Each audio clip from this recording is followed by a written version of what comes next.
President, thank you very much. I'm here at the floor today to talk about President Trump's completely fake energy emergency, which is nothing more than a pretext to move money from the pockets of Americans to his big fossil fuel mega donors.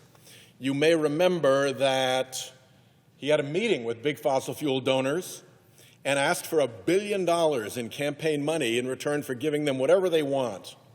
Well, I don't know that he got $1 billion, but he got hundreds of millions, and sure enough, he's giving them everything that they want. But the side effect of the fossil fuel industry having ownership and control over the Trump administration and all of its policies and decisions is that people's electricity rates are going to go up. They're already going up, and they're going to go up more. This graph shows how voters are feeling about electricity prices, and it says most voters are feeling some pain from electricity prices. This is already, it is going to get worse. Already, 26% of Americans say it has a lot of impact on their lives. 31% say a decent amount of impact on their lives. Another 30%, a little bit. Only 9% say none at all. It's cool. Electric prices are good with me. So that's a pretty big hit. Even among Republicans, 25% say it hits them a lot, 29% say it hits them a decent amount, and 32% say it hits them a little bit. Only 11% say none at all. Electric prices are cool. So electric prices are going up, and they're going up big time, and they're going up for deliberate reasons. The one deliberate reason has to do with the AI, crypto, tech bros, data centers problem. As you know, the data center crypto people gave a lot of money to Donald Trump. They're big political donors. They're getting pretty much everything they want from this administration. In return, they're making the Trump family hugely rich in crypto billions. But in the meantime, they are driving people's electric prices up. And they're doing so this way. This is an interesting graph.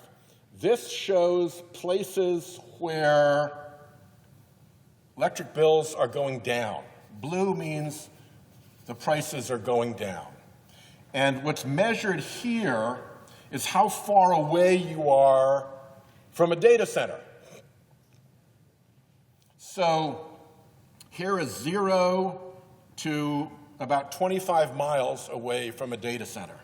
So if you live between 0 and 25 miles from a data center, if you're in the range of the electric utility that has to serve that data center when it drops in with its huge electric load, with its huge water demand, with all the traffic and pollution and everything else that it brings, you see very, very little in the way of cost decreases. In fact, if you compare it to places that are further and further away, this is about 225 miles away from a data center, you can see that the electric prices going down happens much more the further away you are from a data center.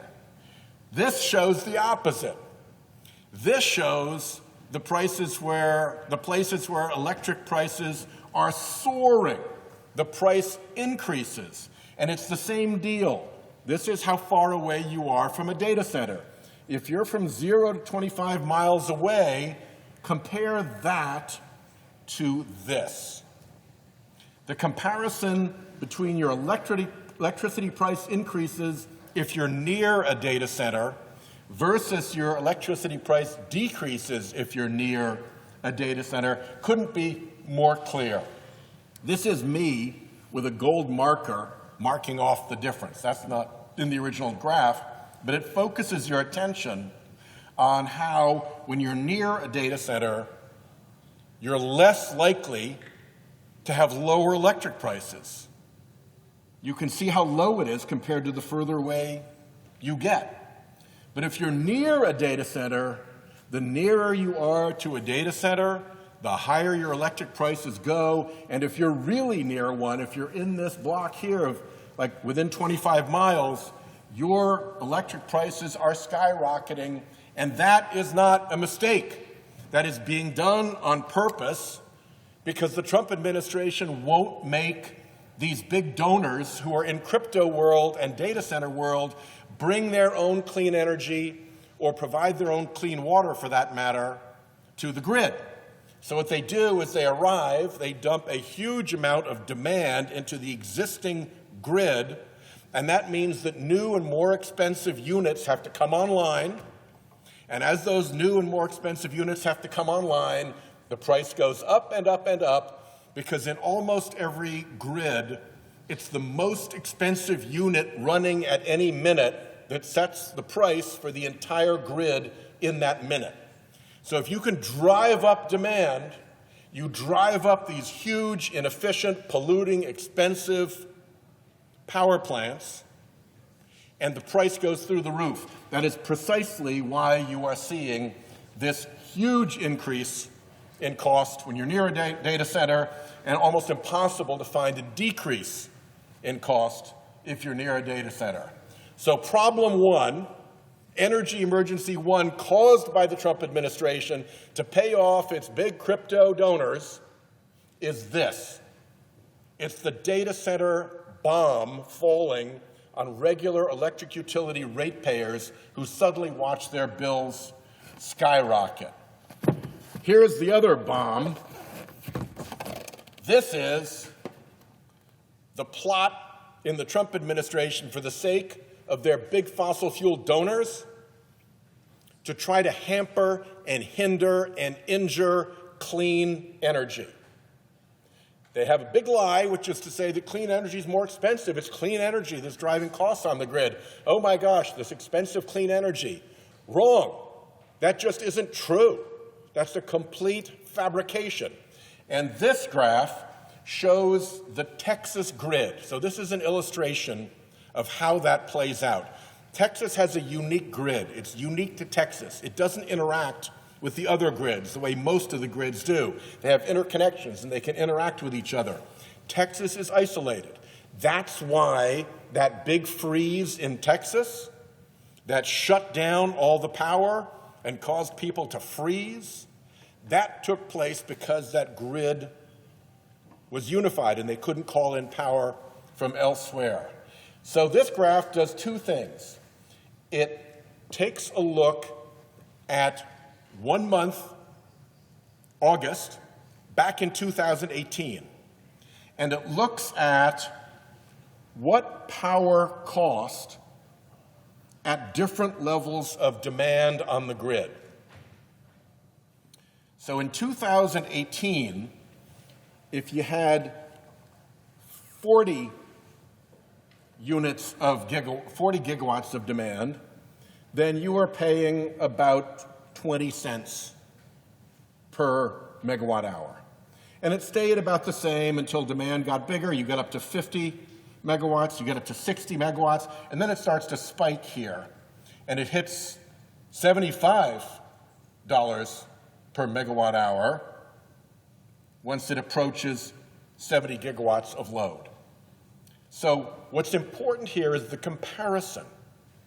In 2018, these were the prices in August for that increment of load during August.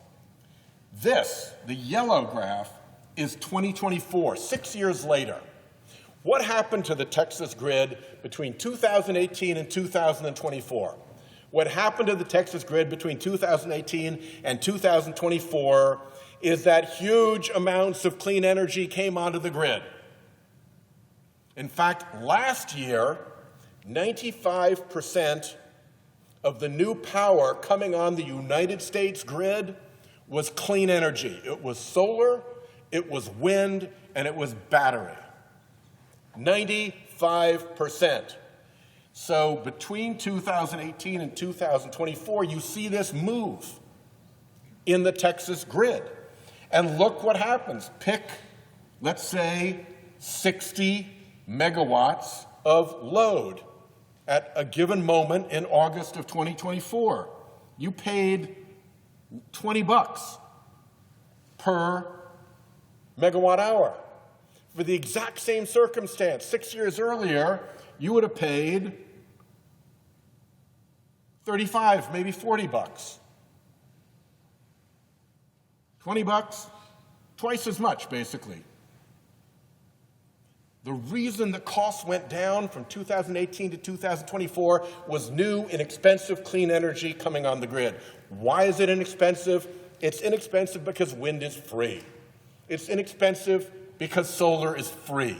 Once you've built the infrastructure to capture the solar rays, once you've built the infrastructure to capture the wind flowing by, God made those resources free. A fossil fuel plant, you still have to build it, but once you've built it, you've got to bring in the fossil fuel, pipe in the fossil fuel, burn the fossil fuel. It's expensive. And so almost always the unit that is setting the price on the grid for electricity is a fossil fuel unit, because they're the most expensive ones, so they set the price for the whole grid. And you can see the difference. Let's go to, let's call this 68 megawatts of load, just so we're comparing these 2 points. Back in 2018, that would have been a $75 per megawatt hour cost. $75, and yet here it's 25. It's a third the cost on the Texas grid because all that clean energy came on. And you've got to get way out here before the price spikes when those polluting, expensive fossil fuel plants have to come on at 80 plus megawatts of load to even begin to match the prices from 6 years earlier. Clean wind and solar power save consumers money. So when the Trump administration says it's going to inhibit, hinder, injure clean energy development, that's like backing this back out of the grid. Now it starts to look more like 2018. Now, if you're buying electricity at this level of grid load, you're paying 3 times as much. 3 times as much. And this is deliberate. You don't think the Trump people don't understand this? They know perfectly well. And here's the deal. The extra 2/3 of your cost here that comes out of your pocket if you're in Texas, because the clean energy isn't there lowering the cost, that comes out of your pocket. Where does it go? Where does it go? I'll tell you where it goes. It goes to the fossil fuel units that had to get called up to meet that amount of load. The most expensive units on the grid have to be called up to meet that load, and they drive the price up. So if you're a fossil fuel billionaire and you own a bunch of polluting power plants, sometimes, particularly with clean energy around, they're sitting idle. They're not being called up. They're too expensive to be called up because clean energy is in there beating them. So if you own those plants, you want to go and talk to the Trump administration and say, hey, knock that clean energy out of the grid. I want my polluting, expensive plant to run again because that's money in my pocket. And if you're selling that plant to fossil fuel, you go to the Trump administration and you say, hey, clobber those clean energy guys. I gave you good money. Clobber those clean energy guys, and now I get to sell all that fossil fuel to burn to run those expensive plants. So the people that make a bundle out of knocking down clean energy are the fossil fuel people who cut that deal for hundreds of millions of dollars to Trump's campaign in return for him clobbering their rivals by making it difficult to develop clean energy projects. And what they don't want you to know is that this is on purpose and that this is for fossil fuel. They don't want you to know how this works. They don't want you to know about how the most expensive units get called up as demand grows, that when you take out the clean energy, even more expensive units get called up, that those are the polluting fossil fuel units that tend to set the price. It is a massive transfer of money from the pockets of ratepayers whose electric utility rates go up to the fossil fuel industry in return for all the political money they gave Donald Trump. That's the deal. It is a huge transfer of wealth from ratepayers to big fossil fuel donors. And what they're hoping is that you won't know this. They're hoping you'll blame it on the electric utility that sends you the bill. They're hoping that you won't notice that behind that soaring electric utility bill is manipulation of the grid to knock out clean energy, to drive up prices. And if that's not bad enough, what you then find out is that the climate consequences of all that fossil fuel pollution start coming home to roost as well. We did some work on this in the Budget Committee. I'll use 3 quick slides. These are places where non-renewal rates for homeowners insurance are increasing. What is the non-renewal rate, you may ask, for homeowners insurance? That is how often the insurance company says to you, their longtime customer, hey, thanks for being my longtime customer, but you're fired now. I don't want your property. I can't insure it. There's too much climate risk. So if you look at where it's really spiking, where'd you guess? Florida. Florida. Because they have huge risk from flooding, sea level rise, hurricanes and storms. Their whole insurance market is melting down. Where else? Out west, where wildfires are making properties uninsurable. Tell you what, if you know somebody in Florida, ask them about their home insurance. Just do that for me. If you know somebody who lives in Florida, ask them about their home insurance. You will hear an earful from them.